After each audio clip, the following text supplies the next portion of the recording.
Logarithm पे आधारित MCQ में पूछा जाने वाला बहुत ही इंपॉर्टेंट सवाल है कि log 2 बेस 10 का वैल्यू अगर दिया गया है, ऐसे में log 50 बेस 10 का वैल्यू कैसे फाइंड आउट करेंगे। 4 ऑप्शन में कोई एक आंसर है। चाहे तो हम log 50 बेस 10 को log 100/2 बेस 10 भी लिख सकते हैं। अब क्योंकि log m/n का मतलब log m minus log n होता है, उसी तरह log 100/2 का मतलब log 100 माइनस log 2 होगा।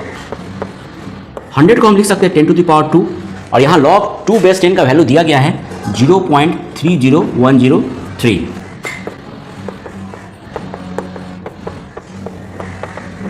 अब क्योंकि log m⁻n होता है n log m, इसीलिए यहाँ पर जो पावर है 10 का पावर 2, इसे हम लिख सकते हैं 2 log 10 बेस 10। अब log 10 बेस 10 का वैल्यू हो गया 1, यानी 2 × 1 माइनस 0.30103। तो 2 से 0.30103 सब्सट्रैक्ट करेंगे तो आंसर आ जाएगा 1.69897, यानी ऑप्शन नंबर सी ही इसका करेक्ट आंसर होगा। लॉगरिथम से इंपॉर्टेंट सवाल है कि log 3 base 5 into log 25 base 27 का वैल्यू फाइंड आउट करना है। log 3 बेस 5 को लिख सकते हैं log 3/log 5, ठीक उसी तरह log 25 बेस 27 को लिख सकते हैं log 25/log 27।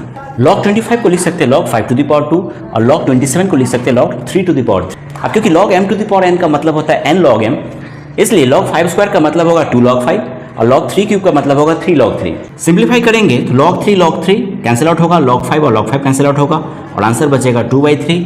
यही इसका प्रोडक्ट है।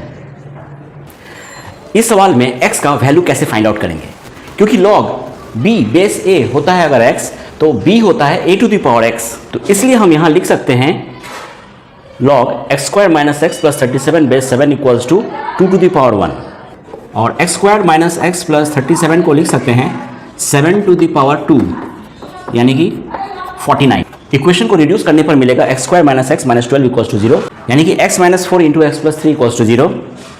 तो x का वैल्यू हो सकता है x = 4 या x = -3। log x बेस √8 = 10/3 है, ऐसे में x का वैल्यू कैसे निकाल सकते हैं। अगर log x base a = b है तो x का मतलब हो गया a⁻b। ठीक उसी तरह यहाँ पर x = क्या होगा, √8⁻10/3, 8½ to the power 10/3। 8 को लिख सकते हैं 2⁻3, और ये सारा पावर क्या होगा, प्रोडक्ट हो जाएगा, यानी 3 और 3 कैंसिल हो गया, इधर 2 और 10 भी कैंसिल हो गया, यानी आ गया 2⁵, यानी आंसर है 32। x का वैल्यू है 32।